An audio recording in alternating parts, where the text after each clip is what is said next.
हाँ, central bank digital currency कहते हैं, लेकिन मैं इसको नाम देता हूँ central bank digital control, CBDC, central bank digital control. और ये डायरेक्ट जैसे भारत में इंप्लीमेंट हो रहा था आरबीआई का। आरबीआई इंडिया का सेंट्रल बैंक है जो बैंकिंग रेगुलेटर है, जो सारे बैंक्स को रेगुलेट करता है, जो बैंकों का भी बैंक है, एपेक्स बैंक। और ये जो दुनिया के सेंट्रल बैंक्स हैं उनका भी एक एपेक्स बैंक है, उनका भी एक कंट्रोलर है, वो है BIS, bank for international settlements. तो ultimately bank for international settlements है जो ये पूरे CBDC प्रोजेक्ट का मेन कंट्रोलर है। और सभी देशों में चूंकि CBDC लॉन्च हो गई है, मैंने जैसे बताया कि CBDC एक वाउचर सिस्टम है, यानी प्रोग्रामेबल करेंसी, जिसका मतलब ये है कि वो तय करेंगे कि आप क्या खरीद सकते हो और क्या नहीं। जैसे रेमंड का जो वाउचर आपको मिला, गिफ्ट वाउचर, वो आप केवल रेमंड के शोरूम पे खर्च कर सकते हो, किसी और शोरूम में नहीं खर्च कर सकते। सिर्फ कपड़े ही खरीद सकते हो, वो भी रेमंड के, और 6 महीने के अंदर खर्च करना पड़ेगा। तो ये हो गया प्रोग्रामेबल करेंसी की तरह ही एक वाउचर। तो प्रोग्रामेबल करेंसी बिल्कुल इसी तरह, इसी वाउचर की तरह है, ठीक है ना। यानी टाइम भी फिक्स हो गया, क्या खरीद सकते हो ये भी फिक्स हो गया। तो ये अगर आपको दिया जा रहा है, और अल्टीमेटली वो पैसा कोई ऐसी चीज नहीं जो आपकी है, वो एक वाउचर है, एक परमिशन है, एक परमिट है जो आप सेंट्रल बैंक की मर्जी से खर्च कर रहे हो, ठीक है ना। वो आपकी चीज नहीं है, और वो फिक्स, उसमें सारी चीजें प्रोग्राम कर दी गई हैं, टाइम लिमिट भी बता दी गई है, क्या खरीद सकते हो क्या नहीं, ये भी। और वो आपके बिहेवियर पे भी डिपेंड करेगा, क्योंकि सोशल क्रेडिट जिसको हम कहते हैं ना, सोशल क्रेडिट यानी आपका बिहेवियर अगर कंप्लायंट है, अनुपालक है, पालन करने वाला है सरकारी आदेशों का, तभी आपको मिलेंगे वो, यानी आपके डिजी लॉकर के अंदर वो पैसे होंगे जिसको वो मतलब वो क्रेडिट्स होंगे CBDC के, अदरवाइज नहीं होंगे, ठीक है। वो टोकन्स होंगे आपके पास तभी जब आप कंप्लायंट हो। और कार्बन क्रेडिट भी होगा, यानी कार्बन क्रेडिट का मतलब आपका जो कार्बन अलाउंस होगा, पर्सनल कार्बन अलाउंस, एक महीने का इतना आप कार्बन खर्च कर सकते हो, तो उससे ज़्यादा नहीं कर सकते। उससे ज़्यादा करोगे तो वो आपको काम ही नहीं करेगा, यानी वो करेंसी ही नहीं काम करेगी, या वो टोकन ही काम नहीं करेगा। तो ये जाहिर है ये वो पैसा नहीं है जो अभी तक, जिसको हम पैसा समझ रहे थे। जो अभी तक पैसा था वो भी एक फ्रॉड था, उसकी कोई अंडरलाइंग वैल्यू नहीं होती है। 2014 में, साल 2014 में बैंक ऑफ इंग्लैंड ने एक वीडियो निकाला था जिसमें उन्होंने समझाया था कि पैसा क्या है आज की इकोनॉमी में। तो खुद वीडियो निकाला था, वो यूट्यूब पे अब भी है, और मैंने उसका लिंक शेयर किया हुआ है, अभी कुछ समय पहले मैंने किया था, मैं दोबारा कर दूंगा। उसमें मैंने पूरा एक, तब 2014 में तब मैंने एक ब्लॉग लिखा था, तब 2014-15 की बात है, तो तब मैंने ब्लॉग लिखा था। और वो इसलिए उसने कहा था कि बैंक ऑफ इंग्लैंड ने कि इसकी कोई अंडरलाइंग वैल्यू नहीं होती है, जैसे पहले गोल्ड में वैल्यू होती थी। गोल्ड से कब का डिस्कनेक्ट हो चुके, US डॉलर भी डिस्कनेक्ट हो चुका।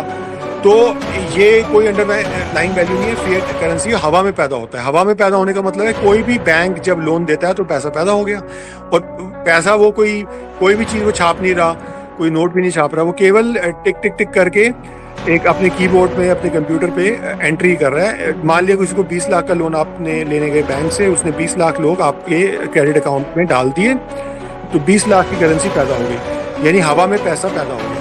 तो ये 97% जो इकोनॉमी में पैसा होता है वो ऐसे हवा में पैदा होता है, यानी सब फर्जी पैसा है, फर्जी, बिल्कुल फर्जी पैसा है।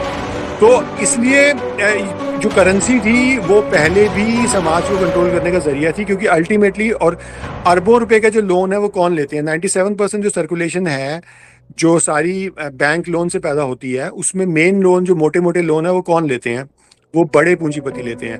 83,000 करोड़ का कोई लोन था इसके ऊपर, अनिल अंबानी पे, वो ऐश कर रहा है आज भी, एक ढेला नहीं दिया। और जो उसके मान लिया कहीं पे, मान लिया 10,000 करोड़ का लोन है, तो वो रिकास्ट करके उन्होंने कर दिया कोई 200 करोड़ का, सारा माफ हो गया। वो विजय मल्ल्या से बड़ा लुटेरा है, लेकिन वो ऐश कर रहा है इंडिया के अंदर, वो उसको भागने की भी जरूरत नहीं है, क्योंकि वो अंबानी है ना। तो मैं आपसे कह रहा हूँ कि जो 97% बैंक लोन से करेंसी सर्कुलेशन में होती है इकोनॉमी में, वो सारी लोन से पैदा होती है, हवा में पैदा होती है, और सारा फर्जी पैसा है, सारा फर्जी पैसा है। तो इसलिए जो करेंसी आज भी थी वो आज भी कंट्रोल करने का जरिया थी, लेकिन उसमें फिर भी बहुत फ्रीडम थी, फिर भी बहुत फ्रीडम थी। आज भी सेंट्रल बैंक ही अल्टीमेटली कंट्रोल कर रहे थे ना करेंसी, क्योंकि सेंट्रल बैंक लाइसेंस देता है कमर्शियल बैंक्स को, और फिर कमर्शियल बैंक्स को लाइसेंस जब मिल जाता है तो फिर वो बैंकिंग करता है और लोन देने का उसको अधिकार मिल जाता है। वो सारा फर्जी पैसा क्रिएट करता है, ठीक है ना, वो अपने दोस्तों यारों को जिस मर्जी को बांटे, जो गरीब लोग हैं उनसे वो वसूलता है, और जो अमीर होते हैं वो उनको देने की जरूरत ही नहीं है।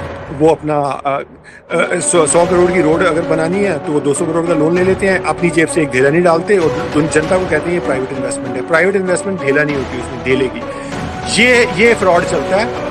तो लेकिन जब सीबीडीसी है तो ये तो भाई ये भी नहीं है, ये जो आज की करेंसी जिसको आप मान रहे हो ये वो भी नहीं है, ये तो वाउचर सिस्टम है, वाउचर सिस्टम जिसमें सभी कुछ प्रोग्राम्ड है और आपको कंट्रोल करने के लिए वो टूल ही है। अगर आप उसको इस्तेमाल ही कर रहे हो इसका मतलब ही है कि आप कंट्रोल हो रहे हो और आप कंप्लायंट हो।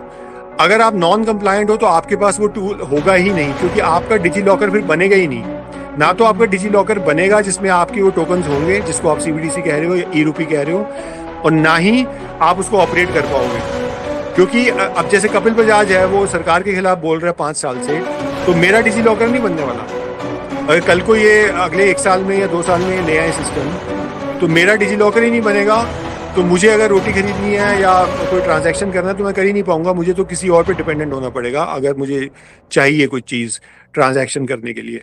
तो मैं उस सिस्टम का हिस्सा ही नहीं बन पाऊंगा। अगर बन भी गया तो वो मेरा काम नहीं करेगा, क्योंकि मैं अगर मैं वैसे ही बोलता रहा जैसे मैं आज बोल रहा हूँ, तो ये कंप्लायंस का तरीका है हर एक चीज को कंट्रोल करने का, आपकी कंजम्पशन को भी कंट्रोल करने का, आप क्या खाओगे क्या नहीं खाओगे इसको भी। अब आपको कुछ भी खिलाया जा सकता है, अल्टीमेटली जब भूखे मरोगे तो आपको कीड़े भी खिला सकते हैं, वो कुछ भी खिलाएंगे, तो वो आपको खरीदना पड़ेगा जो मार्केट में अवेलेबल होगा। जब फ्री मार्केट ही नहीं रही, फ्री मार्केट में कोई चीज प्रोड्यूस, आज आप फ्री मार्केट में कुछ भी खरीदो, खाने पीने की चीज, कपड़े, दुनिया भर के सामान अवेलेबल है। सब इंडिया में लोग बढ़िया जिंदगी जी सकते हैं और जी रहे हैं, क्योंकि फ्री मार्केट है। इनफॉर्मल इकोनॉमी इंडिया की इतनी, वो सारी इनफॉर्मल इकोनॉमी को खत्म करने का काम चल रहा है।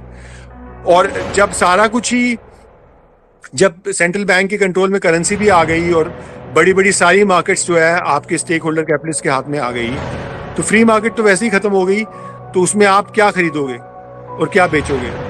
ना आप कुछ खरीदने लायक हो, ना बेचने लायक हो, और ना अपनी मर्जी से कोई कंज्यूम करने के लायक। तो ये पूरा central bank digital currency single project है। सारी सीबीडीसी कंट्रियां लॉन्च करके अल्टीमेटली ये सब एक बन जाएंगी, एक डिजिटल एक होगी पूरी दुनिया की करेंसी, जो BIS उसको कंट्रोल करेगा, bank for international settlements.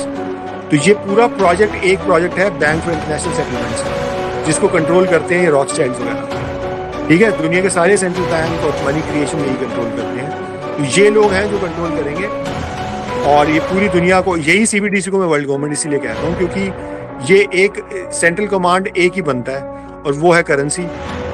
Currency है, करेंसी मतलब जो अब बेसिकली करेंसी भी नहीं रही, वाउचर बन रहा है, और एक पूरी दुनिया का एक सिंगल प्रोजेक्ट बन रहा है, क्योंकि सभी लोगों ने एक साथ लॉन्च किया।